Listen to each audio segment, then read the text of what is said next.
You are already bent over the table when you notice how much the lantern is shivering. It hangs from a beam of splintered wood, halo of yellow light pushing back against the black that pools in the corners of the dugout. Each time a shell lands somewhere up the line, the flame quivers and the shadows jump, and the map beneath your hands seems to flex like skin. You smooth it anyway, fingers leaving damp prints on the stiff paper, tracing roads and contour lines as if they could hold still by your will alone. The trench smells of wet earth, stale tobacco, and men forced too close together for too long. Condensation gathers on the timber overhead and drops, slow and indifferent, onto the table, your sleeve, the back of your neck. The guns have been talking most of the night, sometimes near, sometimes far, as if the whole front were a single enormous lung. Now they are quieter, pausing between breaths, and in the brief gaps you can hear the smaller sounds. Boots on duckboards, the soft slap of water in the sump, a cough someone tries to swallow. The runner arrives without ceremony, appearing at the top of the steps in a spray of cold air and clinging fog. Mud banks around his ankles like it has grown attached to him. He has to kick his feet against the doorframe before he trusts the boards inside. His puttees are the colour of the trench walls, his face streaked dark where rain and dirt have argued over the same skin. He doesn't salute. He just reaches into his tunic, pulls out a folded paper, and holds it flat on the table with two shaking fingers. You recognize the format before you read the words. The heavy block handwriting of headquarters, the neat stamps, the signature line at the bottom like a thin bar holding the rest in place. The runner's breath comes in short, white bursts. He smells of sweat and cordite and the wet cloth of his scarf. Behind him, the dugout entrance frames a slice of night, a darkness interrupted every few seconds by the low orange blink of distant explosions. You pick up the paper. The ink has bled along the fibers, spreading in tiny rivers where the damp has found it, but the sentences are still sharp enough to cut. Sector coordinates, assessment of enemy strength, references to positions with names that once belonged to villages and are now only piles of stone. Then the instruction, hold at all costs. If pushed back, counterattack and regain lost trench. No withdrawal without express order. There is a line about the importance of this segment of front, strategic, decisive, vital, words that sit easily on the page and heavily everywhere else. Your thumb follows the crease where the paper has been folded and refolded during its journey, down from some dry, clean room behind the lines. You imagine a desk without mud, a pen that writes without scratching, a map identical to yours but untouched by fingerprints. Somewhere far from here, a man leaned over that table in polished boots, drew a line with a ruler, and decided that what you are touching now should be written as no retreat. You fold the order once, twice, and slide it into the inner pocket of your coat, where the fabric is still faintly warm. The map on the table waits, patient, cracked at the folds, edges curled from being rolled and unrolled so many times. You trace the trench line, the angle of the communication sap, the location of the battered orchard that used to be marked by neat little tree symbols. There is a small, pale rectangle for a fort that no longer resembles anything geometric, and beyond it, a darker band of contour lines where the enemy guns are sleeping with one eye half open. Above you, a shell lands close enough that the dugout shivers. Dust filters down through the narrow slats of light from the entrance, glittering for a second in the lamplight before it settles. The runner flinches, then collects himself, pulling his scarf back up over his mouth. He waits, as if you might have something to say that could change the contents of the paper he brought. When you have nothing, he nods once, sharply, and turns away, dragging the night back in with him as he goes. You are left with the map, the lamp, the sound of your own breath. Outside, the trench narrows into its familiar, ragged corridor. You duck as you climb the steps, shoulders brushing damp earth, one hand on the timber to steady yourself as another distant shell rolls its weight along the front. The air hits you in the face, cold and metallic, tasting of smoke and the faint sourness of latrines. Frost clings to the duckboards in a thin white film that crunches underfoot. Somewhere down the line, a man laughs too loudly at something not very funny. The sound brittle and thin.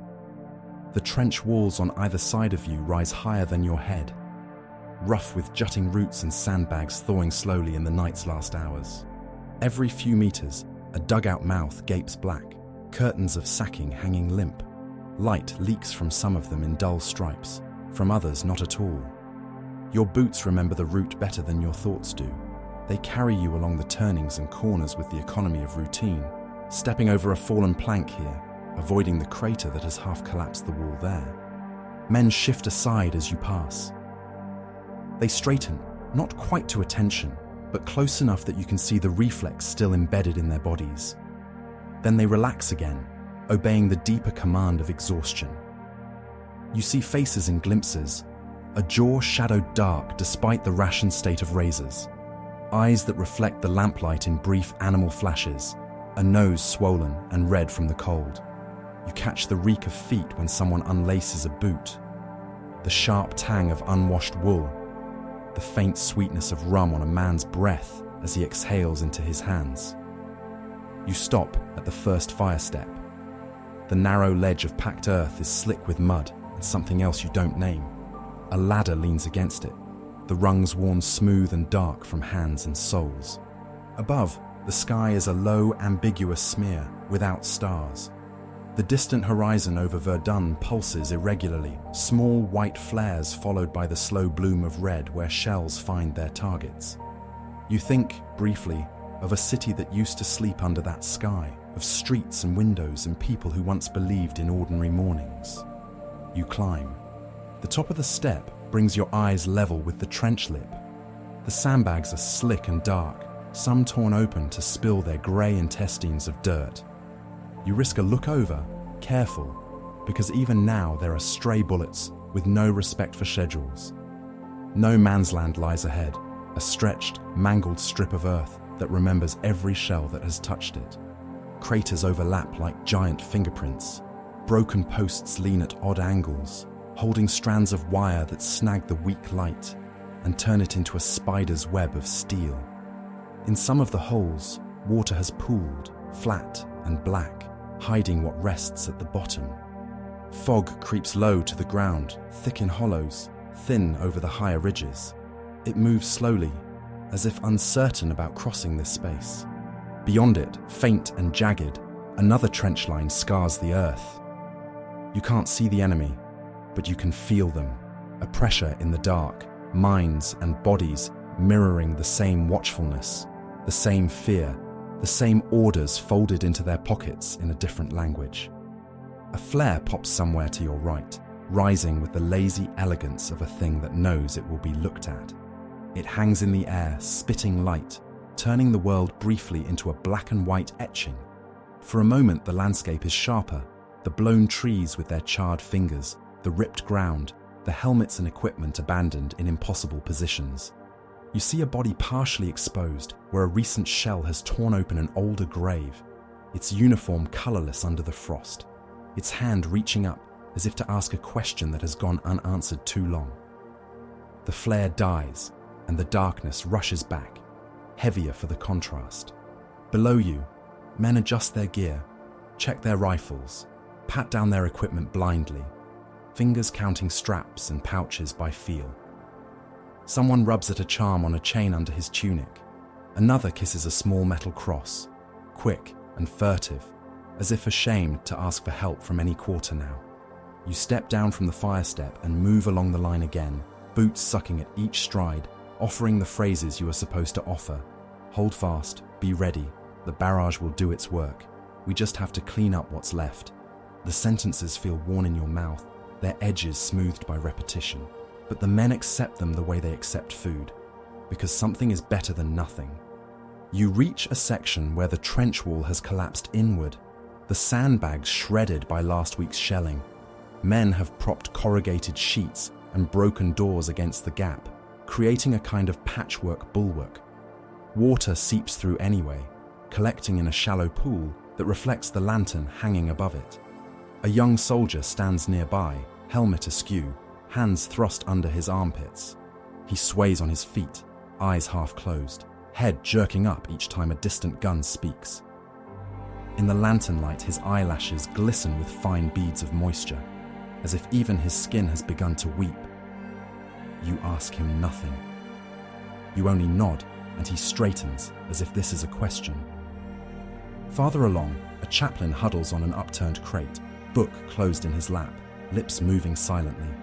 He has the look of a man who has run out of words that feel adequate, but continues to stock them just the same, in case they are needed suddenly and all at once. A little way down, two men share a cigarette, each taking a drag, and then holding it between them, ember painting their knuckles briefly orange. Another man sits with his back to the wall, knees drawn up, pen in hand, paper on a small board balanced on his thighs. His lips move as he writes, shaping words only he and the person far away will ever read. You know, without needing to be told, what fills those pages. The same phrases in different hands, looping toward the same themes. I am well, it is cold, the food is adequate, I am tired, I think of you.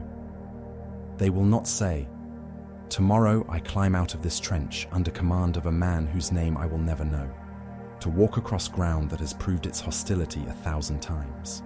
You touch the front of your coat, feeling the crackle of the order inside.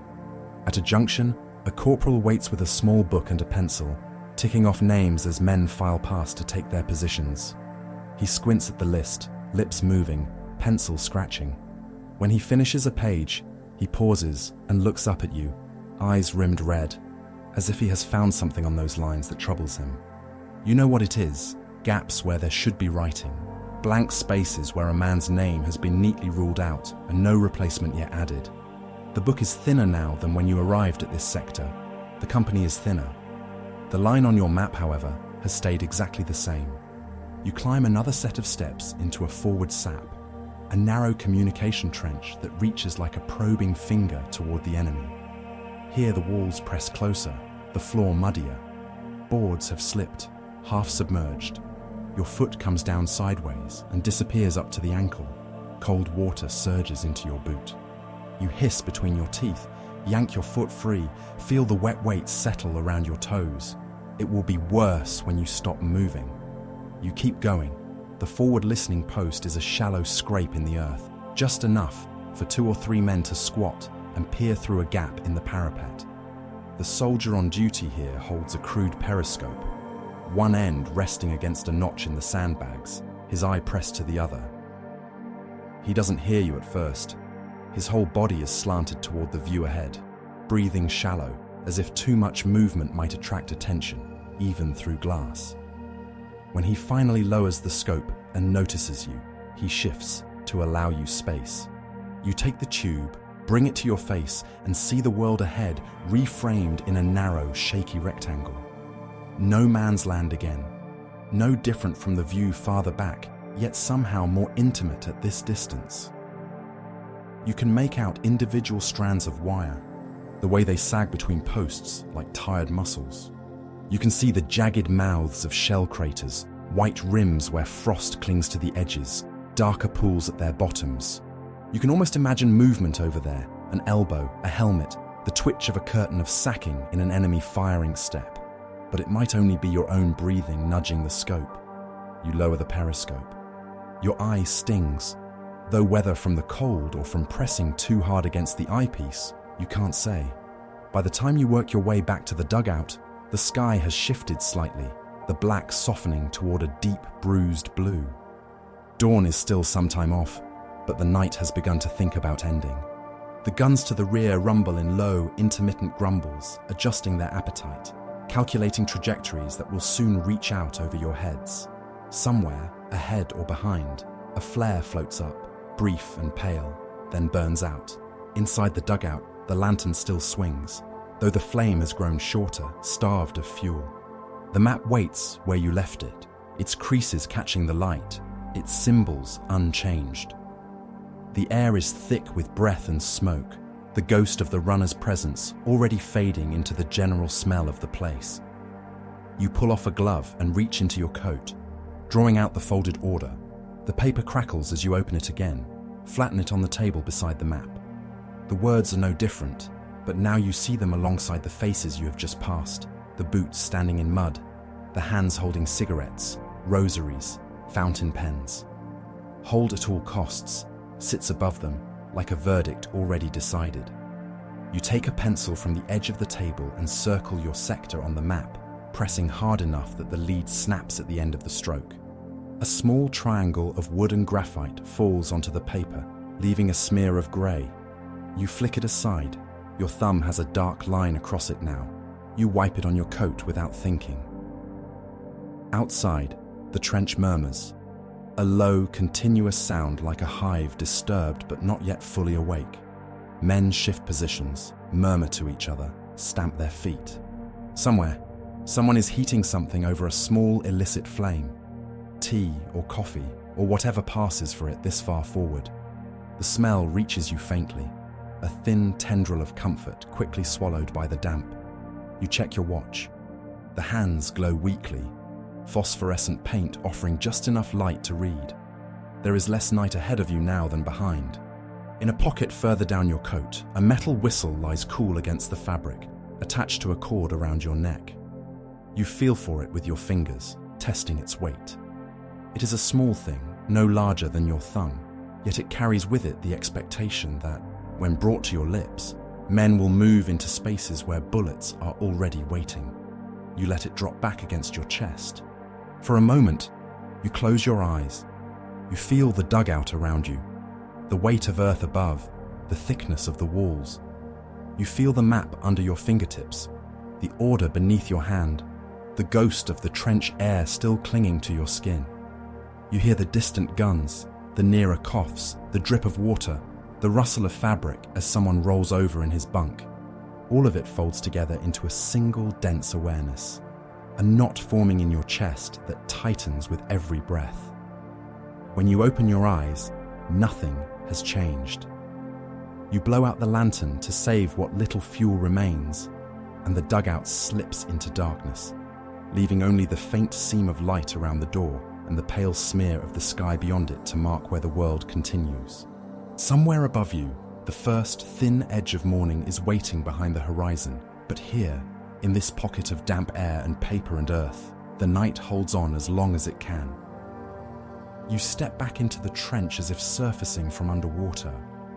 The air hits your face in a hard, cold sheet, scraping the warmth of the dugout from your skin in a single breath. The sky has shifted again while you were below. Black has thinned to a deep sullen blue, the colour of an old bruise. The eastern edge of the world is a paler smear, not yet light, but no longer fully dark. It is the kind of hour that belongs to neither night nor day, the kind of hour in which men are most easily asked to do unreasonable things. The trench feels narrower. You know the measurements have not changed, but the bodies in it have drawn closer to the walls, taking up more space. Men stand with their shoulders almost touching, equipment bulking them out, rifles slung, bayonets fixed or waiting to be fixed, straps tugged tight. Where there was drift before, there is now alignment, the easy slouch of boredom replaced by something upright, braced, held. You start along the line again. Your boots slap the duckboards with a rhythm that your heart begins to mimic. Frost still clings to the edges of planks and sandbags, but here and there footprints and scuffs reveal where warmth and movement are winning small, temporary fights. The trench walls lean in, dripping slowly, smearing damp across the backs of coats as men press against them to let you pass. At one bend, a small brazier glows, fire quenched but embers still alive, breathing dull orange in the pit. Over it hangs a dented tin, the last wisps of steam curling from its rim. A smell of weak coffee lingers, mixed with the heavier scent of broth powder and burnt fat. 2 enamel mugs stand nearby, one upright, one on its side, its bottom ring etched into the mud. The men who use them have moved on, folded back into the line where you will not be able to distinguish them from the rest. Someone coughs behind you, the sound hacking and wet. Another man answers with a knuckle rubbed under his nose, a snort into a dirty handkerchief. A third stamps his feet, the rhythm sharp, almost cheerful, but the way it stops abruptly betrays its real purpose. Circulation, not comfort. You feel eyes on you. They slide away when you turn, settling on the horizon, on the parapet, on the buckles of their own gear. But they've checked, and that is what matters. They have confirmed the presence of the person whose whistle will rise above the general noise in a little while. The person whose arm will move in a gesture that will be translated into thousands of individual steps onto the ladders. You touch the inside pocket of your coat again, as if to reassure yourself the order has not dissolved. At a traverse, a sergeant stands blocking part of the way, his shoulders filling the gap, his breath visible in front of his face. In his hand is a small tin of grease. One by one, men shuffle past him, extending rifles so he can run a quick smear along the bolts and moving parts. The action is perfunctory, efficient, almost tender in its brevity. Metal shines dull where he has touched it, beads of oil clinging before spreading. He does not look at their faces. He focuses only on the rifles, on the cold machines that will bark when commanded and jam just as readily. You pause and watch for a moment. The repetition is hypnotic. Extend, smear, nod. Extend, smear, nod. Each rifle passes through his hands as if baptized for the work ahead. The sergeant's own fingers glisten, darkened by oil and dirt in equal parts.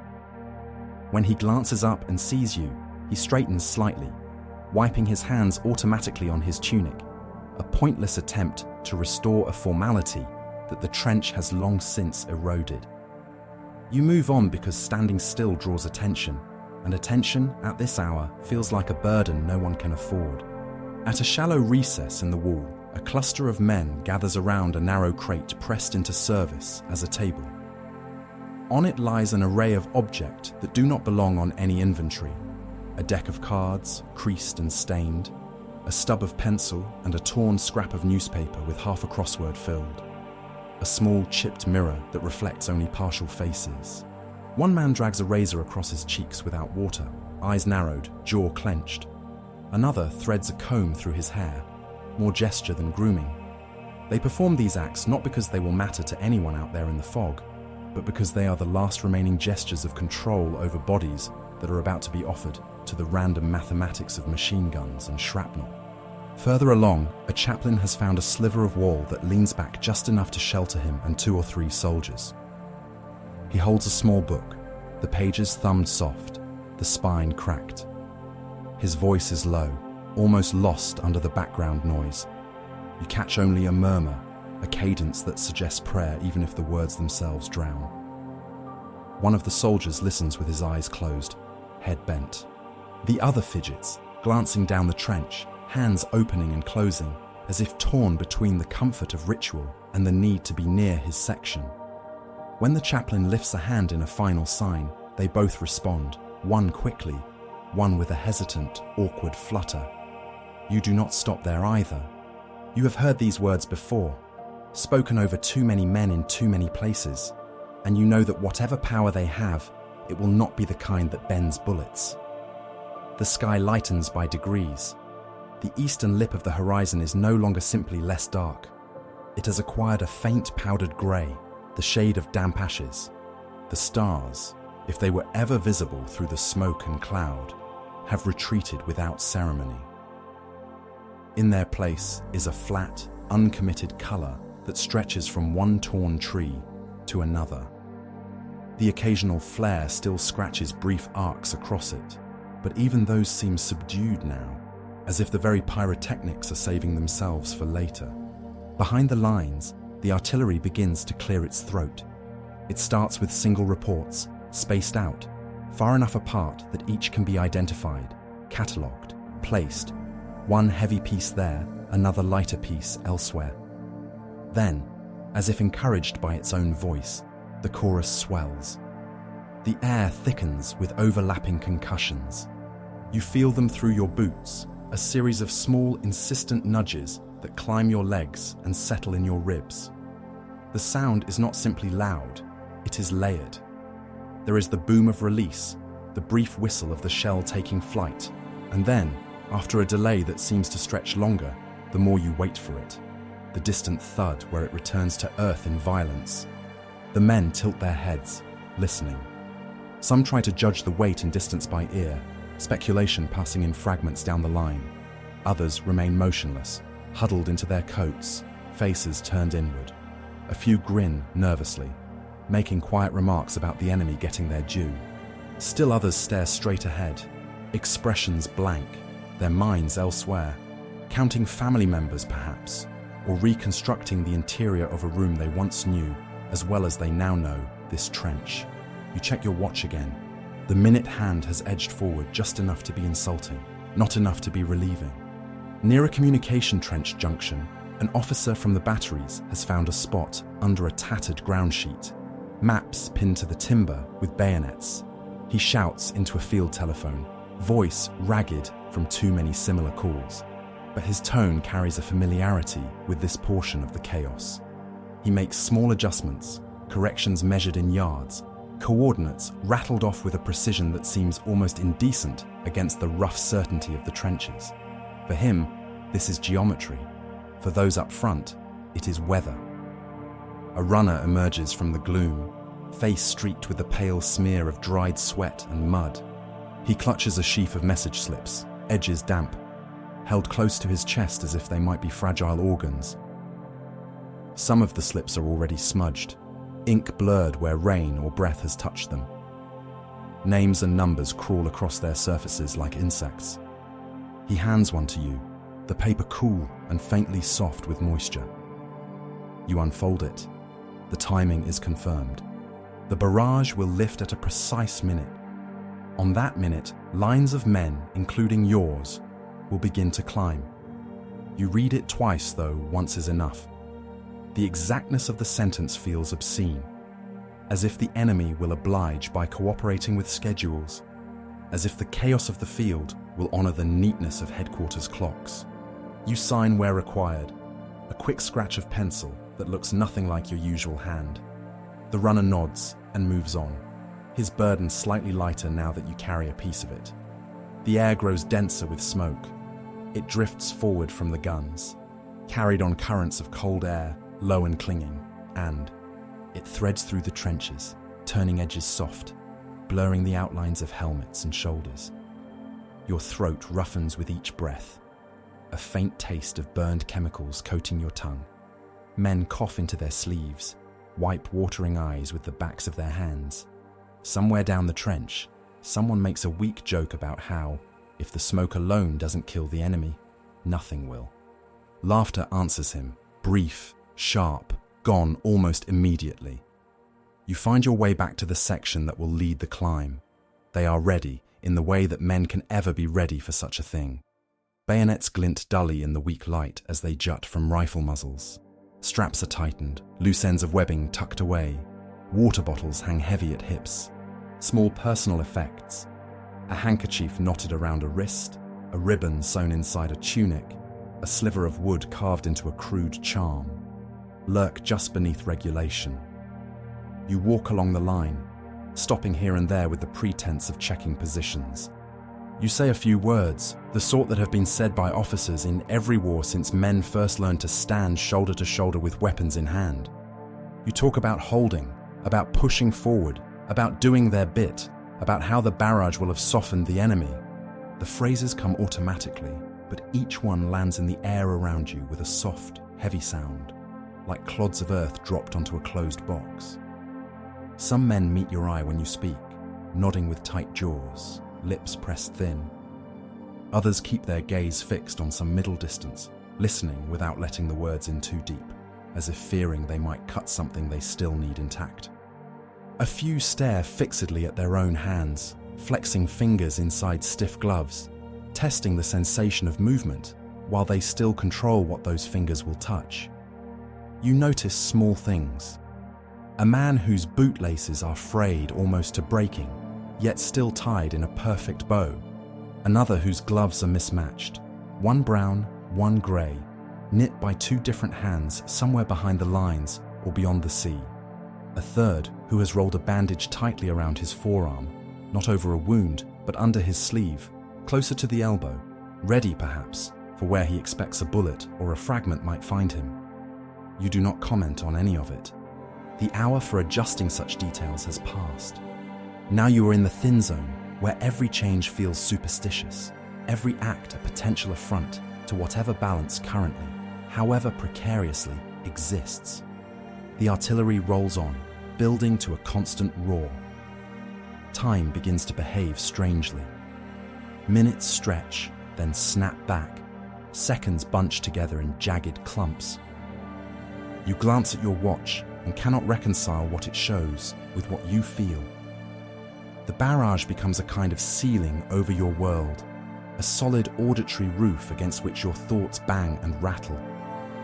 Words inside your head lose their sharpness, dissolved into the continuous pressure of sound. A flare arcs up from the enemy line, a dull green streak that hangs before fading. Another follows, white this time, then red. They do not yet find you. They probe the air uncertain. The enemy is wary of what hides in the thickening smoke as you are of what waits beyond it. You move to the fire step and climb onto it once more. From here, you can see over the parapet more clearly. No man's land has changed again under the artillery's attention. New plumes of earth blossom and collapse as shells land. New craters open their black mouths in the already broken skin of the ground. Wire tangles are flung apart, then reassemble themselves in nastier permutations. Occasionally, you see a darker, heavier movement, something large dislodged, a section of trench wall perhaps, or equipment hurled clear. The bombardment is a clumsy sculptor, making and unmaking the same shapes over and over until they all resemble wounds. You think of the men opposite, huddled in their own trenches, their own dugouts. You picture them counting the seconds between your shells, muttering their own reassurances, pressing their own charms, reciting their own prayers or curses. The thought does not make you softer. It simply adds another layer to the weight inside your chest. Another awareness that the line on your map is not an edge between human and inhuman, but only between uniforms. A shell lands short, closer than it should. The explosion punches a shower of mud into the air just ahead of your parapet. Clods of earth and rock rain down, thudding against helmets and sandbags. You throw up an arm instinctively as a piece of something, rock, wood, metal, strikes the trench lip and ricochets. Men flatten themselves against the walls, ducking, curses chopped into fragments by the noise. For a moment, there is a ragged chorus of alarm, accusations of friendly fire in snarled phrases, a surge of fear that your own guns will unmake you before the enemy has a chance. Then the line steadies. The knowledge that shells sometimes fall short is not new. It has been pressed into each man's understanding like a thumbprint. Complaints die down to mutters. A few men glance at you as if expecting an explanation, an assurance that corrections will be made. You offer none. You know that the calculations will be adjusted, that someone far back is already on a telephone exchanging sharp numbers, but you also know that perfection is not a quality found here. You step down again, feeling the mud grab at your boots, the duckboards flexing slightly under your weight. Someone presses a small object into your hand as you pass, a folded scrap of paper, crumpled, warm from the man's glove. You stop and look down at him. His face is younger than you would like, eyes too wide in the shadow of his helmet. He doesn't ask, just looks, throat working.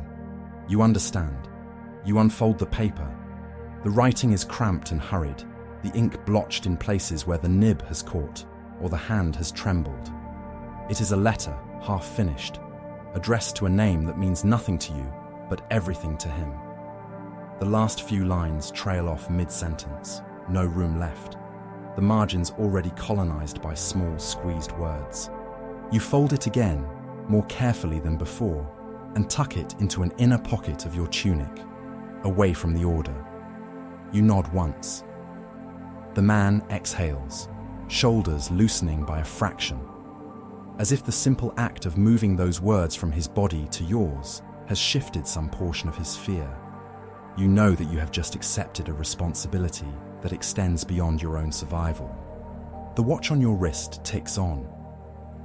The appointed time approaches, numbers on a page aligning with the rhythmic slaughter of the clock. You feel the front narrowing, tightening, as if the entire sector is being drawn through an invisible funnel. Conversations dry up. Movements become smaller, conserving energy for what is to come. Even the artillery, for a moment, seems to settle into a steadier pattern, as if reaching a plateau of violence. You move to where your men can see you. The fire step runs along the trench like a narrow balcony. You climb up onto it, feeling the rough edge dig into your soles. Below, faces tilt upward, pale ovals in the dimness, some shadowed by helmets, others bareheaded. Eyes catch what little light there is, glinting. You see expectation, fear, resignation, something like relief in a few, the end of waiting at last. You do not make a speech. There is no room now for words that try to bend reality. Instead, you reach for the whistle. The cord is rough between your fingers, fabric gone stiff where sweat and dirt have dried in it. The metal body of the whistle is cold enough that your skin sticks for a second as you curl your hand around it. You lift it, the gesture simple, practiced, and yet in this moment it feels like raising a blade. You glance once more at your watch, the glowing hands converging on the minute agreed upon by men who are not here to see it. Behind you, the artillery begins to change its cadence. There is a slight thinning of the sound immediately overhead, a sense of the barrage stepping forward, walking its destructive curtain ahead of your line. This is the gap you are meant to pour into, the narrow lane briefly cleared in hell for men to traverse before it closes again. You bring the whistle to your lips. Cold metal touches skin. Your breath gathers in your chest, pressing upward, ready to be shaped into a sound that will unlock ladders, muscles, the stubborn inertia of bodies that have learned to cling to any cover they can find. For a heartbeat, the world holds its breath with you. Then you inhale once, sharply, and feel that thin, inevitable line tightening between your lungs, and a churned, unforgiving field waiting beyond the lip of the trench. The whistle shrieks against your teeth. For an instant, you feel the vibration more than you hear the sound, a metallic sting that travels through your jaw into the hinge of your skull. Then it bursts outward, thin and piercing, cutting through the thick blanket of artillery and breath and mutter. Other whistles answer up and down the line, a ragged chorus of identical, terrible notes. Men move. It is not a clean, rehearsed motion the way manuals suggest, no perfect simultaneous surge, but a jerking, uneven wave. Boots scraping on duckboards, shoulders colliding, hands gripping ladders, rifles dragged up from where they were resting against knees. The trench, which has contained them like a vein holds blood, begins to shed its contents into the teeth of the morning. You climb with them. The ladder's rungs are slick with mud and grease and the shine left by hundreds of earlier hands. Your foot slips halfway up. You catch yourself by instinct, fingers clamping around the top rung, knuckles whitening. For a split second, you are suspended, one boot searching blindly for purchase. Your weight hanging between going up and dropping back down into the cramped, damp safety behind you. Then your foot finds wood, and you haul yourself over the parapet. The world opens in front of you, wide and brutal and immediate. No man's land stretches out like a sheet that has been crumpled and never smoothed again. Craters pockmark the surface, some shallow, some deep enough that their far sides are invisible from where you stand. Broken trees jut from the soil, amputated trunks pointing accusing fingers at a sky smudged with smoke. Wire snarls in tangled drifts, half buried in places, glinting wickedly where the first weak light catches it. The ground itself looks unsure, its skin peeled back to expose raw, wet earth. Men pour out of the trench on either side of you, silhouettes momentarily framed against the ragged lip before dropping into the churned ground beyond. Boots splash into shallow pools, skidding on the slopes of craters. Rifles bump awkwardly against legs. Packs drag at shoulders. A few stumble immediately, thrown off balance by the sudden change from enclosed narrowness to open, uneven space. You start forward because not moving is worse. The first few steps are a shock. The mud is not a surface but a substance, thick and clutching. It gives just enough to make you believe it will release you, then grips, sucking at your boots with greedy, obscene intimacy. Each stride has to be fought for, wrestled out of the earth with a heave of muscle that feels wasteful given the distance you still have to cover. The artillery's voice has shifted. It has moved ahead now, lashing the enemy trenches, pounding the far ridge where lines of men you cannot see are pressed deeper into their own dugouts, praying their overhead beams hold. The noise comes in waves, rolling toward you from beyond the horizon, each blast lifting a column of earth and debris that blooms briefly, then collapses in on itself. Between those distant impacts is another sound, closer, harsher, whip-fast. Machine guns. At first they are almost theoretical, a pattern you know must be there even if your ears, battered by the barrage, cannot immediately pick them out. Then your hearing adjusts by some grim miracle, and you can distinguish the sharp, repetitive tearing noises from the deeper thunder of the guns behind you. They chatter and soar at the air, stitching invisible lines across the field. Men start to fall. The first one goes down so abruptly that for a heartbeat, your mind interprets it as a stumble. He pitches forward, arms flung out, rifle sliding away from his grasp. There is no dramatic arc, no cry. He simply ceases to be vertical and becomes something the mud must accommodate. Another drops to his knees, hands clamping to his side, fingers already shining dark through the fabric. He topples slowly, like a tree that has been cut half through. You keep moving because the only alternative is to stop, and stopping here, in this thin strip between trenches, feels like an invitation written in blood. Your breath shortens, clouds puffing from your mouth in quick, uneven bursts. The air tastes of iron and cordite and churned earth, flecked with the acid tang of fierce sweat. Your heart kicks against your ribs, not in a wild panic, but in a hard, functional rhythm, the body's attempt to power this brutal march. The order in your pocket thumps against your chest with every jolt, an unwelcome second heartbeat. The line you left behind is no longer a single, continuous wall of men. It has already broken into clumps and strands, each knot of bodies shaped by the dips and rises of the ground, by who stumbled where, by which craters offered the illusion of shelter. You see men veer slightly, drawn toward depressions that promise cover, only to realize too late that dropping into a hole is to lose sight of their section, to be cut off in a small earthen cup that might just as easily become a coffin. A shell lands ahead of you, short of the enemy trench, its timing perhaps misjudged or its fuse set wrong. The explosion lifts a mound of mud and debris into the air, along with pieces of things that used to be parts of men or equipment. The blast punches at your chest, slaps your ears, fills your nose with a new, sharper smell. Dirt rains down, heavy clods pattering against helmets, shoulders, backs. Someone near you staggers, knocked sideways by the concussion. For a moment, shape and color blur into a smear of grey-brown violence. You blink grit from your eyes and find your footing again. Your legs burn with the effort of pushing forward. Each step is a calculation. How much to lift your foot to clear the worst of the mud, where to place it to avoid the deepest pools, whether to detour around a wire tangle or try to stamp it down. There is no straight, noble advance here, no clean lines sweeping heroically across the field. There is only a series of lurches from one patch of questionable ground to another. Figures ahead of you begin to drop down, flattening themselves into what shallow cover they can find as the machine gun fire intensifies. You feel the air cutting around you, small, sharp little hisses that you cannot see but your body reads as danger. Bits of soil kick up in tiny spouts where bullets impact, the ground spitting back into the air as if offended.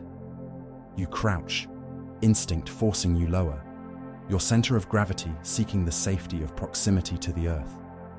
You slide into the lip of a shell crater, almost by accident. One moment you are slogging forward, the next the ground vanishes under your leading foot, and you are falling, stumbling down a steep incline of mud. You slam into the opposite side, shoulder first, the impact knocking your breath sideways. Your hands scrabble for purchase, fingers sinking into cold, wet soil. Your rifle jabs into your ribs. You wrench it around, keeping the barrel clear of the muck by habit more than thought. The crater is half full of water. It reaches your shins, icy cold even through leather and wool, black and opaque, hiding whatever lies beneath. The surface shivers with every nearby impact, small ripples reflecting distorted fragments of sky. A broken plank floats up near you, bumping against your leg in a lazy, almost affectionate way. There is someone else in the hole. He is pressed against the far side, helmet low, face turned away from the direction of the firing. His breathing comes in visible gulps, mist clouding in front of his mouth. You recognize the cut of the uniform as your own, but not the man himself. In this moment, he is just another body sharing the same thin ribbon of survival. His eyes flick toward you, wide, pupils blown huge in the dim light. He nods once, a jerky little movement, and returns his focus to the rim of the crater. You edge up beside him, boots finding some precarious shelf of earth above the waterline. Together, you lift yourselves just high enough to look over. From this slightly lower vantage, the world is a different kind of chaos. You can see the enemy line more clearly now. A jagged, broken trench cut into the far slope. Sections torn up by your artillery, others still intact. Dark mouths where men must be crouched with their heads down, waiting for the barrage to lift from their stretch. Between you and that line is a swathe of ground littered with those who did not make it this far. Bodies crumpled in awkward angles, some on their backs, faces turned to the sky, others face down, half submerged in mud or water. Equipment lies scattered, rifles abandoned where they fell from slack hands, packs ripped open, their contents spilled like entrails. The machine gun nests are not visible as neat boxes. They are hinted at by the convergence of fire, by the way certain areas of the field kick and twitch more violently. You spot a low rise with a darker indentation that seems to spit out death in a steady, disciplined stream. Beyond it, another point where the air stutters and the ground dances. Your own men are pinned. Some have gone to ground in craters like yours. Others lie in shallow scrapes, hugging whatever ridges they can find. A few continue to move forward in short, desperate bursts, hunched low, dashing from one patch of nothingness to another. They are no longer a line. They are a scattering of individual silhouettes, each making their own calculations against the same indifferent equation. The order in your pocket insists on its reality. Hold, counterattack, no retreat. You glance sideways at the soldier beside you. He has his rifle resting along the rim, barrel pointed vaguely toward the enemy trench, but he is not firing. There is nothing yet to aim at, only the idea of targets. His lips are moving soundlessly, perhaps counting, perhaps reciting something. His knuckles are white where they clamp the stock. Mud streaks his cheek, drying in crusted lines that crack when he swallows. A shell lands somewhere behind you, close enough that the crater shivers. Clods of earth and rock tumble down the far side, spattering the water with fresh spatters. A small shower of soil dusts your helmet, trickling down into the collar of your coat. A cold, gritty finger running along your spine. The soldier flinches, ducking involuntarily, though the worst of the blast has already passed. You know you cannot stay here. Crater cover is temporary. It shields you from direct fire, but it fixes you in place, makes you part of the landscape in a way that artillery will eventually rediscover. The plan, such as it was, depends on momentum, on reaching the enemy trench before they fully recover from the bombardment. Every second spent hunched here gives them time to climb out of their own fear and into their firing positions. You look again at the ground between you and that torn line. It is not impossibly far. In another life, at another time, it might be a distance you could jog in a few easy strides. A stretch between two hedgerows, a run across a field to a friend's house. Here, it is a lifetime measured in heartbeats and bullets. Behind you, more men are coming up, filling the spaces you and others have left. If you stall, they will stack up, bodies compressing at the point where the advance has stuck, turning your precarious foothold into a crush. The field does not care how neatly headquarters drew its arrows. You turn to the soldier. You tap his arm, then gesture toward a point slightly off to the right, where the ground rises just enough to form a low crest leading toward a sag in the enemy line. It is not much, but it is something. A scrap of geography that might offer slightly less exposure than a straight run. His eyes follow your hand. He nods again, more slowly this time, understanding the shape of what you are asking without the need for words. You count in your head. 1 breath in, 1 breath out. Another in, another out. On the third, you thrust yourself up, boots scrabbling for purchase, legs screaming as they launch your weight out of the crater. Mud tries to hold you, but you tear free, lunging forward into the open again. The soldier moves with you, close enough that you can feel the drag of his momentum at your side. The machine gun fire seems to intensify at your emergence, though you know this is subjective. It has been relentless all along. Still, there is a new stinging in the air, a sense of attention turning. Dirt spatters around your boots, small geysers where rounds hit. You duck instinctively, shoulders rising, head sinking between them like a turtle pulling back from a strike, but you do not stop. You aim for the slight crest, each step climbing a little, then another little. Boots slipping, catching, slipping again. Your thighs burn. Your lungs pull at the cold air in ragged gulps. Somewhere off to your left, a man spins as if tripped, one arm flung out in a grotesque imitation of a dance, then collapses, his pack dragging his upper body into a twisted arch. Your own rifle feels heavy, almost ornamental in your hands. You know, in theory, that you could stop, drop to one knee, sight down the barrel, fire at the vague points where the machine gun nests must be. But you also know that a man who stops in this space answers a different question, one about how quickly the earth can reclaim the upright. Forward is not noble here. It is simply marginally less fatal than stillness. You reach the crest. For a moment, the ground levels, and you can see more of the enemy trench, less obscured by dips and rises. It is a ragged gash cut into the slope, parapet blown in where your shells have landed, sandbags flung into obscene piles. In one section, you see figures moving, dark shapes scrambling to position themselves at firing steps, helmets bobbing, rifles thrust forward. Farther along, a small section has collapsed entirely, a raw slide of earth that must have buried whoever was beneath it. You are close enough now that the sound of the machine guns has texture. You can distinguish one from another. The heavy, deliberate thump of one type. The quicker, rattling stutter of another. Their beats overlap and interlock, forming a lattice of sound as rigid as the arcs of their fire. You can almost feel where their barrels must be pointed, the way you feel the direction of the wind on your face. Men to your right and left surge, some finding their own small crests and hollows, some dragging themselves along on hands and knees when their legs give out. You see them raise rifles, fire from the hip or without proper aim, their shots more gesture than precision, offerings thrown across the void. The order in your pocket has become irrelevant to the details of this moment.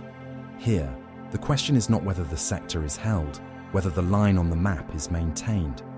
The question is, can you get enough bodies close enough to that broken edge of earth to make a dent in the enemy's belief that this morning will be like any other? You push on because hesitation is simply another way of saying fool. The last few yards are the worst. The ground steepens slightly, forcing a climb where your legs are already trembling. The mud is slick with more than just water now. Your boots slip, slide, catch on something soft that gives too easily, then on something hard that throws you off balance. You lurch, hands flinging out, one catching a protruding root, the other slapping down into paste. You haul yourself forward, gasping. The parapet of the enemy trench rears up, close enough to see individual sandbags, some intact, some torn and spilling dark earth. A figure appears, helmeted head rising just enough for eyes to look over, quickly ducking down again as a shell lands somewhere behind his position. Another pops up farther along, shoulders visible, rifle jerking as he fires blind into your advancing tangle. You register, distantly, that if your positions were reversed, you would be making the same movements. Someone reaches the parapet before you. He throws himself against it, one hand clawing for a grip, boots scrabbling at the slope.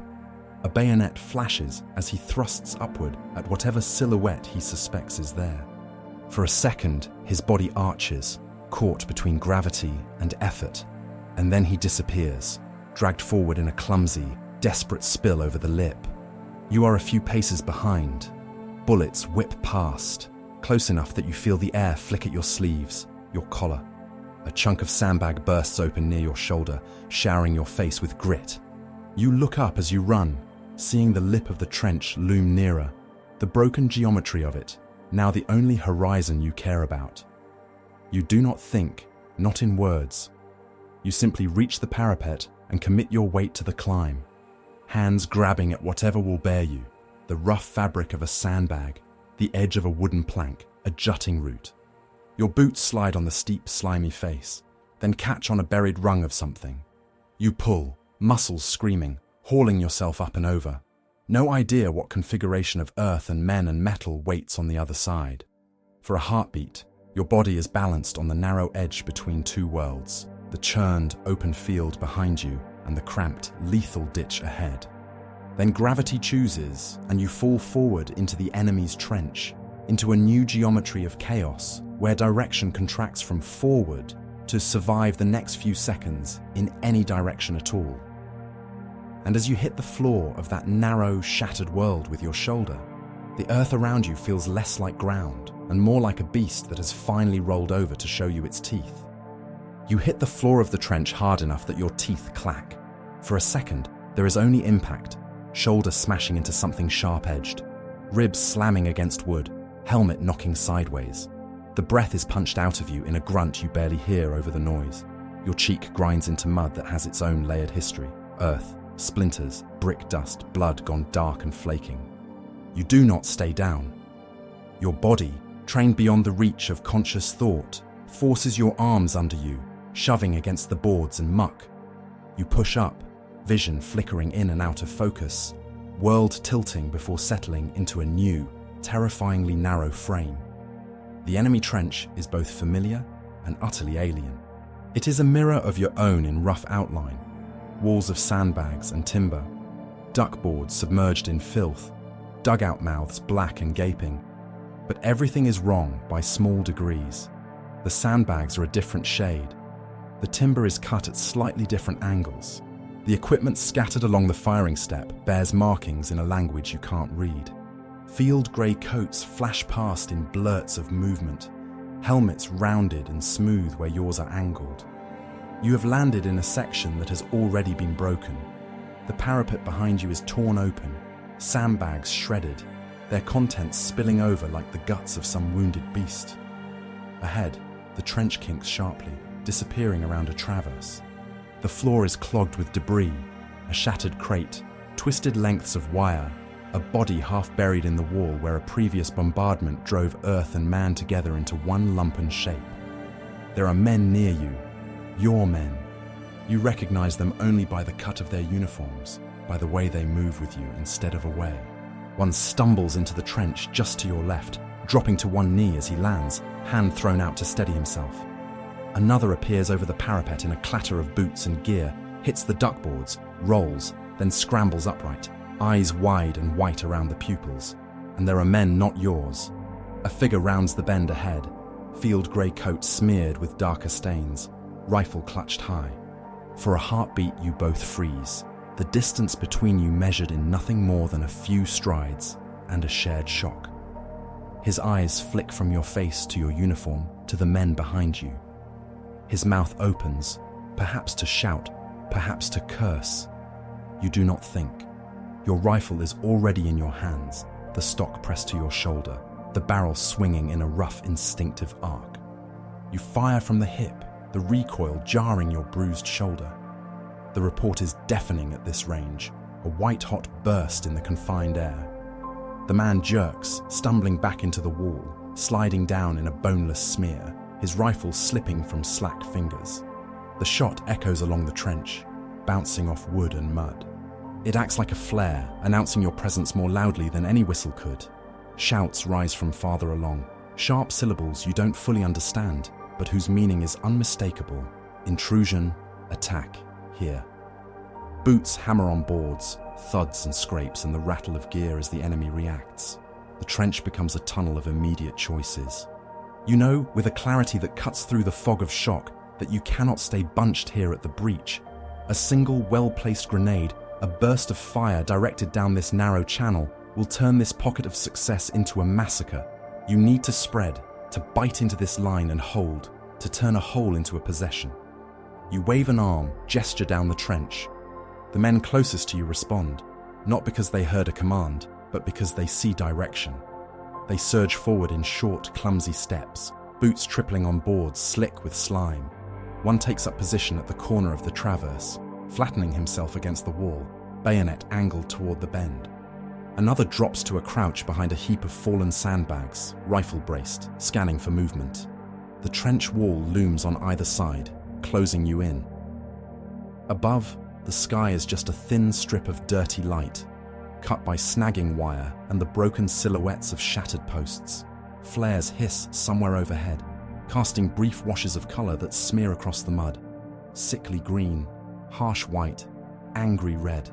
Each flare transforms the trench into a different, more grotesque version of itself. Shadows deepen, faces hollow, blood shines black, then dull, then vanishes back into brown. A grenade clatters around the bend, the metallic rattle unmistakable. You see it skip once on the duckboards, a small, round inevitability. Someone shouts a warning, voice cracked and too late.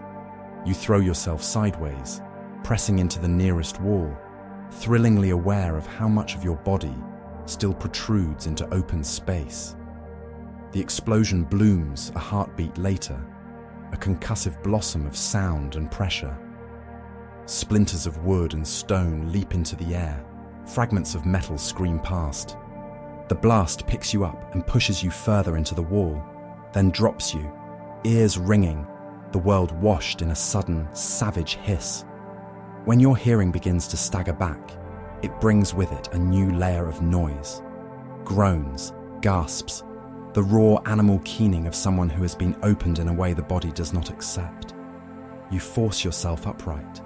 The section of trench where the grenade landed is a tangle of fallen shapes and shredded sandbags. A man you do not know by name sits against the wall, staring at his own leg as if it belongs to someone else. From mid-thigh down, it is little more than a soaked bandage of fabric and flesh. Another lies face down, utterly still, his helmet rolled a few feet away, dented and split. Someone is already pressing a dressing against a wound, hands red and shaking. You cannot help here, not now. The knowledge tastes like rust in your mouth. You step over a dropped rifle, kick aside a splintered plank, and move forward. Because if you do not stabilize this strip of trench, if you do not turn this chaotic incursion into a line, all of this will be swallowed by a counterattack that treats you as a temporary irritation. The trench kinks again, this time into a short, straight run that opens onto a wider junction. Here, dugouts have punched deeper into the earth, their entrances rough rectangles supported by thicker timber, uniforms and gear hanging from nails in quick, cramped attempts at order. A field telephone sits on a small shelf, its wire snaking up toward the surface, the handset dangling, mouthpiece cracked. A map is pinned to the wall with a bayonet and a knife, corners curled, its symbols now grotesquely irrelevant to the state of the earth above. You grab the telephone's receiver on instinct, press it to your ear. Static hisses. A faint, distant voice crackles in and out, syllables shredded by damage somewhere along the line. You shout into it anyway, words snatched by the roaring air, trying to announce what has happened. Breach, trench taken, need support, need to know where your own flank is. The only reply is a broken cascade of noise, and once, the clear sound of someone screaming far away from whatever this line used to connect. You slam the receiver back, the brittle casing cracking further beneath your grip. There is no help coming by wire. If help comes, it will be in the form of more men forcing their way through the same ragged hole you did, guided by nothing but instinct and the general direction of forward.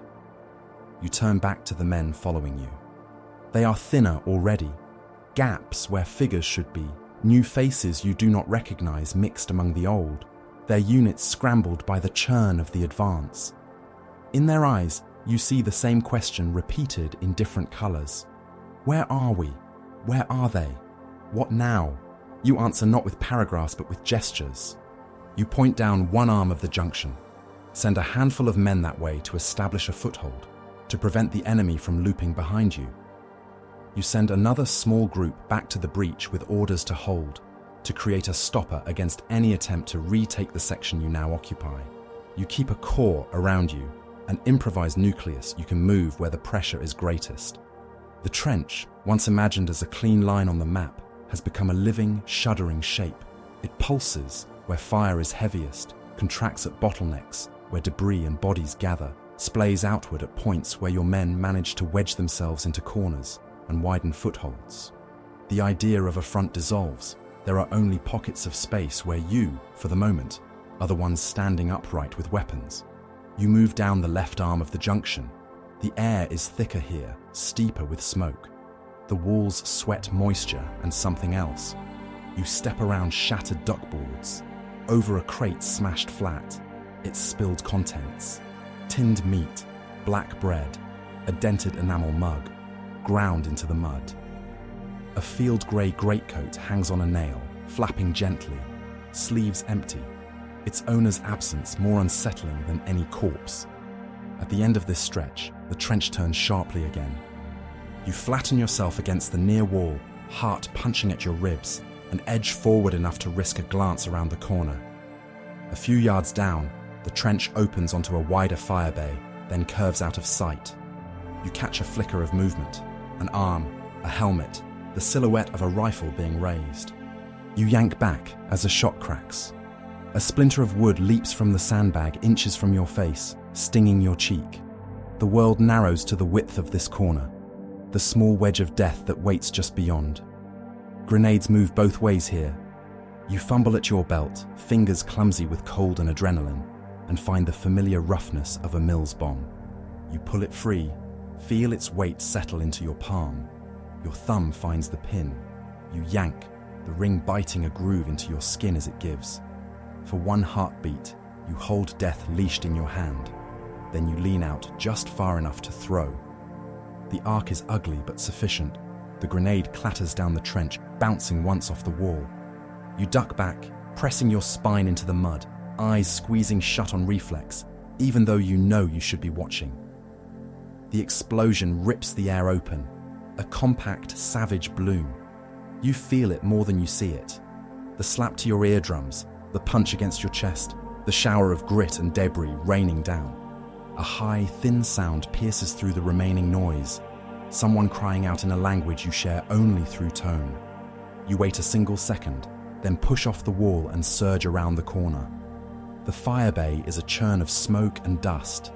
Two figures lie tangled in the open, uniforms torn, helmets flung aside. One twitches, clutching at his stomach, fingers slipping on what has become of it. The other does not move at all. Against the far wall, a third man slumps, dazed, hand reaching slowly for a rifle that now lies just beyond his fingertips. One of your men fires, a single shot that turns that reaching hand into a loose, empty gesture.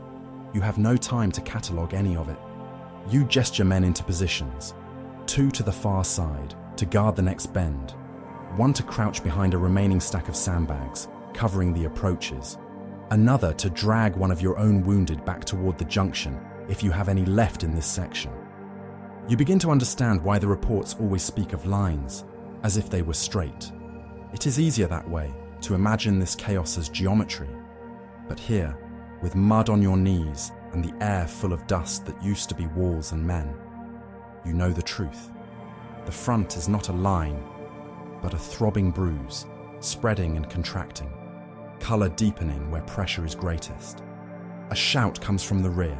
You twist, scan back along the trench you just cleared.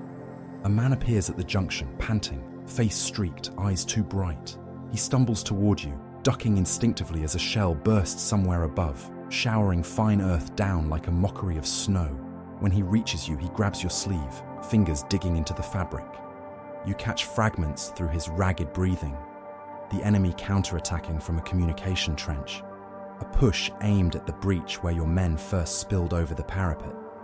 If they punch through there, if they retake that torn stretch, you will be stranded in this stolen ditch, cut off from your own, a knot of bodies soon to be tightened and sliced.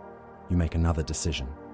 You strip your improvised company again, sending some back toward the breach, yelling for them to hold that ground at all costs, to turn every corner and traverse into a last-ditch barricade if they must. The phrase tastes bitter, at all costs. But now, it is not ink on paper.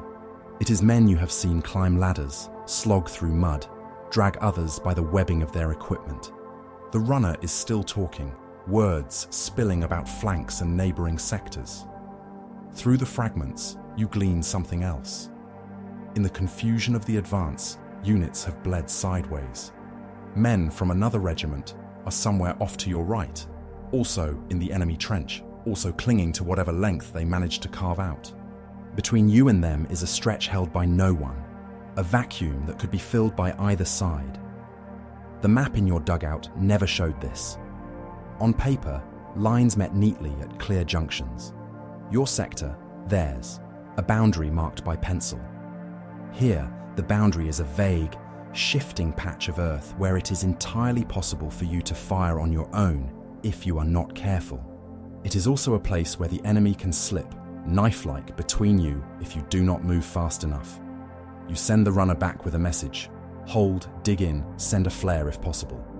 Then you push forward again, because the only way to knit this fractured strip into something like a line is to keep wriggling deeper into its body, anchoring yourself in as many points as you can before the enemy shakes you loose. As you move, the trench tells its own stories. You pass a dugout collapsed inward, its entrance blocked by timbers and earth, a boot protruding from the wreckage, toes pointing helplessly toward the sky. A machine gun position stands abandoned, its weapon toppled, barrel twisted into a useless arc by a well-placed shell. A ration crate lies open, loaves of bread scattered in the mud, already trodden into a paste that no one will eat. On a narrow shelf, jammed into a gap between beams, you see a photograph. It shows a woman and a child, stiffly posed, formal clothes, studio backdrop. Their eyes stare out with the flat, earnest intensity of people unused to cameras, unaware that the man who wedged their likeness here would one day be blown into particles too small to retrieve. You do not take it. You cannot carry every piece of proof that the men trying to kill you are tethered to other lives. You push it back into the crack, as if that small gesture might keep it from being soaked in the next wave of mud. Somewhere above, the artillery slackens for a few heartbeats, then roars back with renewed energy, perhaps adjusting to new coordinates, perhaps simply loading fresh shells with a zeal that knows nothing of the subtle shifts happening in these cramped corridors.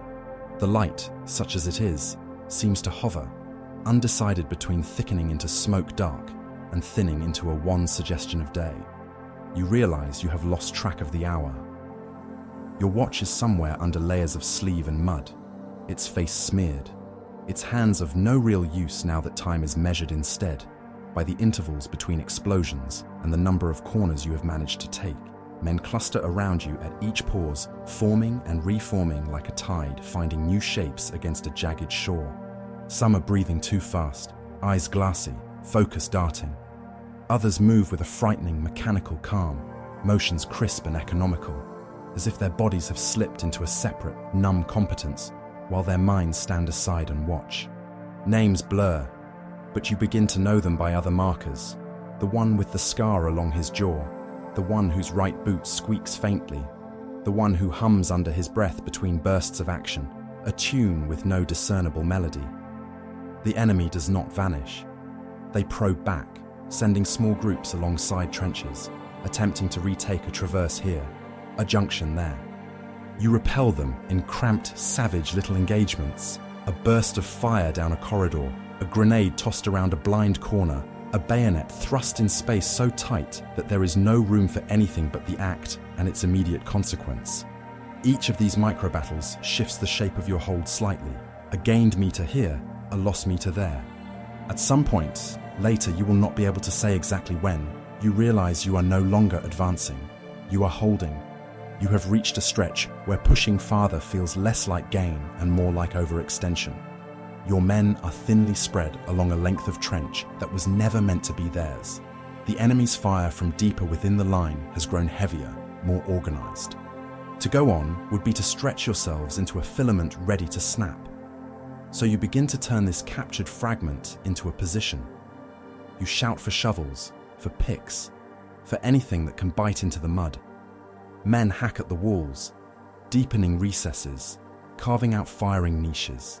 They drag sandbags from the parapet, stack them into low, makeshift barricades at key corners. Broken planks become reinforcing ribs. A length of discarded wire is strung hastily across a side trench to slow a potential rush. It is crude, hurried work, but it is the skeletal beginning of something that might be called defense. You scrape out a small hollow for yourself at a junction where several arms of the trench meet. Here, you can see down 2 directions and hear from a third. It is not a command post. It is simply the least terrible place you can find from which to try to stitch this chaos into coherence. You wipe at your face with a filthy sleeve, smearing mud into new patterns. Your throat burns. Your hands are beginning to tremble, not from fear alone, but from the cumulative shock to muscle and nerve. You reach inside your coat, fingers seeking the familiar rustle of paper.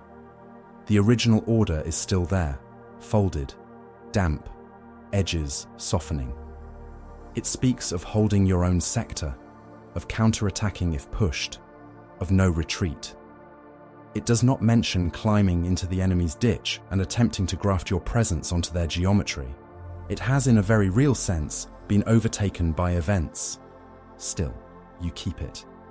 You tuck it back beside the letter that is not yours, the one a young soldier entrusted to you before you blew the whistle. The 2 pieces of paper pressed together over your heart. One, the abstract will of distant men, the other, the concrete words of someone who may now be lying out in no man's land, face to the sky. The line does not feel like a line anymore. It feels like a set of precarious agreements, struck moment by moment, held together by sweat and shouted orders, and the instinctive decision of each man not to run at the particular second when running would tear everything open. It bulges and sags, it holds and frays. It is impossibly still there. When a lull finally comes, it is not peace. The guns never truly fall silent, but they ebb, their volume dropping just enough that other sounds can bleed through. The low murmur of men speaking in exhausted fragments, the moan of a wounded enemy somewhere beyond a fallen section of wall, the wet cough of someone in your own ranks who has inhaled too much smoke. The air feels thicker now, as if you are breathing through a layer of cloth. You lean against the wall for a moment, allowing your weight to settle into the mud. Every muscle protests, some with dull aches, others with sharp, insistent jabs. Your fingers are raw where gloves have worn through. Your shoulder throbs where you hit the floor earlier. Your ears still ring, a high, steady whine layered under the residual roar. You look down the length of the trench, this stolen artery of the enemy's body that you now occupy in segments. It is not pretty. It is not clean.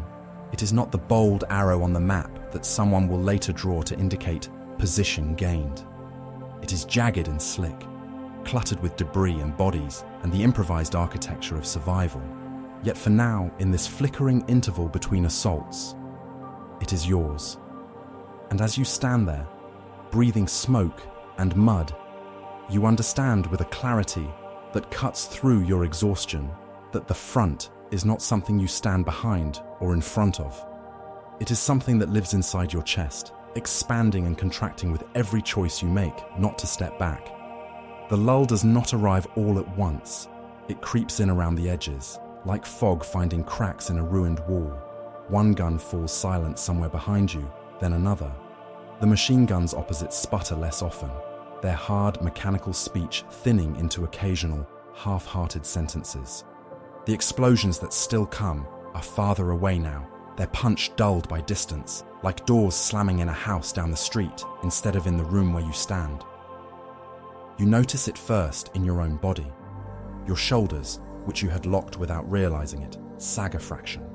The muscles in your jaw loosen enough for your teeth to stop grinding. Your fingers, stiff around your rifle, finally allow blood to creep back into numb tips. It is not relaxation. It is simply the removal of one immediate layer of threat, revealing others beneath. The trench breathes. Men lean back against the walls, sliding down to sit on boards and mud, boots splayed out, rifles across their laps. A few slump immediately, heads nodding, eyes falling closed in the same instant. Others stare ahead, blinking slowly, as if their minds are still sprinting even while their bodies have been forced to stop. One man laughs, a short, brittle sound that dies almost as soon as it is born, its echo swallowed by the damp air. You take stock. The stretch of trench you hold is longer now than when you first tumbled into it.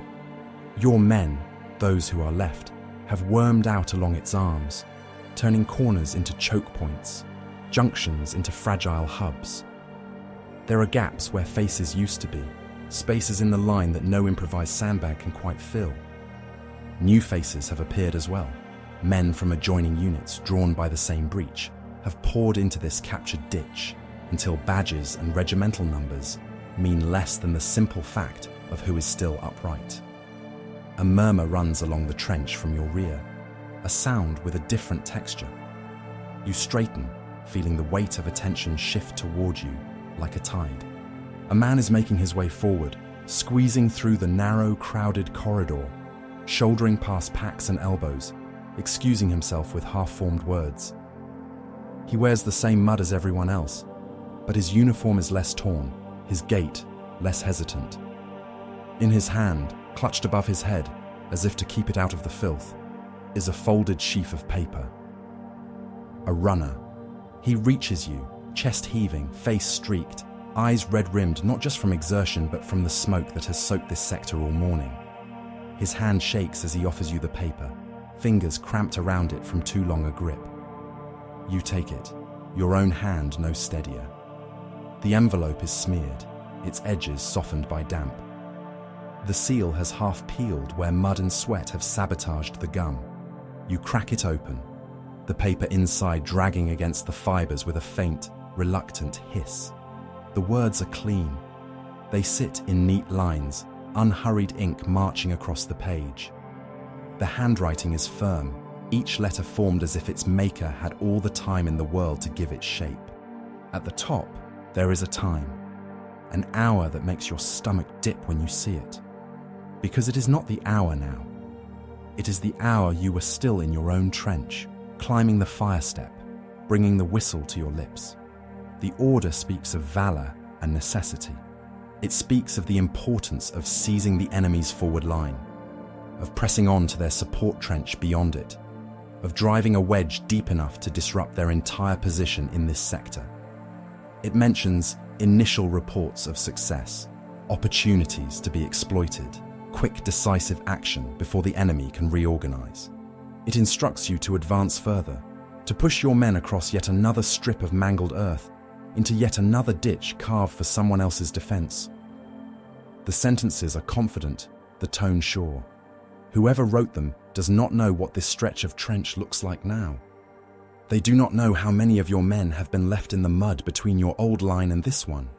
They do not know how much of this captured ditch is held together by nothing more than stubbornness and the temporary mercy of exhausted guns. You read it twice because habit demands it, because some part of you still believes that the meaning of a thing can change if you look at it long enough. It does not. You feel the eyes on you again. The runner watches, chest rising and falling, waiting for the confirmation that will mean his job is done. The men closest to you watch as well, their gazes flicking from your face to the paper and back, reading not the ink, but the changes in your expression. They cannot see the words, but they know the shape of such documents. They know that the arrival of official language into this unofficial architecture of survival rarely brings good news. You look up. The sky has paled while you were busy not dying. It is no longer a bruised, indifferent blue-black. It has become a washed-out grey, featureless but lighter, the kind of colour that hints at a sun somewhere behind the blanket, unwilling or unable to break through. The light that filters down into the trench is thin and sour, enough to show you more clearly the details you might have preferred to keep in shadow. The sheen on blood, the grey rim around a dead man's lips, the hollow under a living man's cheekbone. You tuck the paper against your thigh for a moment, as if its words might seep into the fabric there and vanish. They do not. Your mind begins its grim arithmetic. To push on would mean climbing again. Over this parapet, across another patch of ground that has been pummeled by your own shells and lined by the enemy's guns. The men who made it this far are not the men who left your trench. Their strength is spent in ways that ink does not account for. Their nerves have been sanded down by hours of hyper-alertness, by blasts and shocks, and the sudden, intimate deaths of those within arm's reach. You imagine calling them together, lifting your arm, pointing them toward another line. You imagine the look in their eyes, that flicker of disbelief, quickly masked, the way their bodies would obey anyway, because the habit of obedience runs deeper than the instinct of self-preservation in men who have been taught that their lives are not their own. You imagine watching them go forward in ones and twos and threes, silhouettes staggering against another torn horizon, each step a coin flipped in the indifferent air. You think of how many would not return even to this already murderous ditch. The order's words press against your palm, demanding to be interpreted. Hold this sector. Exploit success. Advance to the support line if possible. If possible. There it is. The small hinge on which everything swings. 2 words that allow someone far behind the lines to believe they have covered all eventualities. That they have given you both instruction and discretion. 2 words that shift the weight of decision from the desk to the trench, from polished boots to mud-caked ones. You feel suddenly, acutely, the loneliness of your position. There is no one here to appeal to, no superior officer within reach to whom you could hand this problem saying, "You decide whether we bleed more for that line over there." There is only you, your exhausted men, the enemy whose faces you have glimpsed only as expressions of shock or fury in narrow, lethal moments, and this piece of paper that knows nothing of any of it. The runner clears his throat softly. It is a small sound, almost apologetic, but it cuts through your thoughts. You look at him properly now. He is younger than you. So many of them are. His helmet sits slightly askew on his head. Mud cakes his eyelashes, making them clump. He has a cut on his cheek, thin but bright, where something nicked him while he was threading his way through this maze to find you. His lips are cracked, a faint smear of blood where he must have bitten one without noticing. He has brought you the will of men who will never see this trench. He expects you to send back an acknowledgement, a simple affirmation that their will has been received, understood, and will be carried out. That is the way the world is supposed to work. Orders go forward, reports come back, and somewhere lines on a map are nudged accordingly. You reach for your field book. Its pages are dog-eared and damp, corners swollen. You flip to a cleanish space, brace it against the wall, and force your fingers to close around the pencil you carry. The lead is blunt. You do not sharpen it. There is no time, and besides, you are not drawing anything that requires precision. You write. You write of heavy casualties. You write of the enemy's resistance stiffening. You write of the trench you have taken. Yes, taken. And the difficulty of holding it against counterattacks that are already forming. You mention the fractured nature of the advance, of men from various units intermingled, of flanks uncertain. You underline, with as much force as damp paper will tolerate, that further immediate advance is not possible without unacceptable loss. You phrase it as flatly as you can, stripping the sentences of any emotion. You make it, as much as you are able, a document that another officer reading it in a quieter place will find difficult to argue with. You do not write the things that live behind the words, the look in the eyes of the man who gave you his letter, the way another soldier's hand shook as he bandaged a stump where a leg had been, the bitter taste in your mouth when you walk past the photograph jammed in the dugout beam. You sign your name at the bottom. Your hand hesitates for the smallest fraction of a second before the pencil touches the page, because this is the line between thought and action, between fear and choice. Then you press the graphite down, dragging it into the shape you were given as a child. The configuration that now means not just identity, but responsibility. You fold the page. You push it into the runner's hand along with the original order, like a debt being returned with notes in the margin. His fingers close around both automatically. His eyes search your face for something, not permission exactly, but perhaps absolution, or at least an indication that the world he is carrying back will be one that can make sense of this reply. You tell him, with a clipped nod and a few functional words, to take it back as quickly as he can. You do not tell him that by the time it reaches whoever sent the order, the situation here will already have changed again. That by the time their reply filters forward, you and your men will have either held this torn fragment of trench or been scraped out of it. He leaves, disappearing into the knot of bodies and boards and smoke. You watch him go for a moment until the distinctive shape of his movement is swallowed by the general churn of the position. Then you turn back to the men nearest you. They are watching still. They have not heard the exact content of the order, but they understand its nature. They have seen enough pieces of folded paper arrive in the hands of breathless runners to know the patterns. More importantly, they have seen the way you read it, the tension in your jaw, the lines at the corners of your mouth, the way your shoulders squared, then dipped. You tell them what you have decided in as few words as possible. You make it sound simple, because complexity is a luxury you do not have time for. You say that you will hold here, that you will reinforce this stretch, deepen its defenses, link up with whatever friendly units have also managed to gouge themselves into the enemy line, that you will not be climbing again today into another strip of no man's land to chase another line on a map. You do not say the word disobey. It hangs there anyway, unsaid but present. Some of the men's shoulders loosen visibly at your words. Others merely nod, accepting this as one more fact in a morning that has rewritten all the rules they thought they understood. No one cheers. The silence that follows is not relief. It is simply the absence of one particular kind of dread, making room for all the others. You set them to work. There is comfort in tasks that have clear edges. You assign sections. Here, build a proper firing step out of whatever planks and debris you can find. There, reinforce the parapet against the next outburst of artillery. Here, dig down to deepen the trench floor, giving yourselves a few more inches of earth between your bodies and the shells that will eventually come again. You tell them to collect ammunition from the dead, yours and theirs alike, and to stack it in reachable places. As they move, the trench shifts from a place you have invaded to one that might, for a time, be lived in. You find a moment to duck into one of the larger dugouts that the enemy carved under their line. The entrance is choked with dislodged sandbags and dirt, but a small passage remains.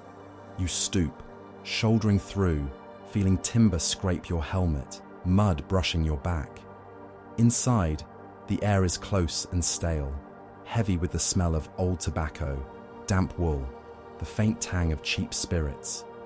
A lamp hangs from one beam, its glass cracked, wick burned down to a stub. On a rough table, a deck of cards lies spread mid-game, as if the players have only stepped away for a moment. There are personal things here, left behind too quickly to be packed. A tin cup with a chipped rim, a pipe, a small notebook open to a page filled with cramped writing in lines that rise and fall like the contour of a voice.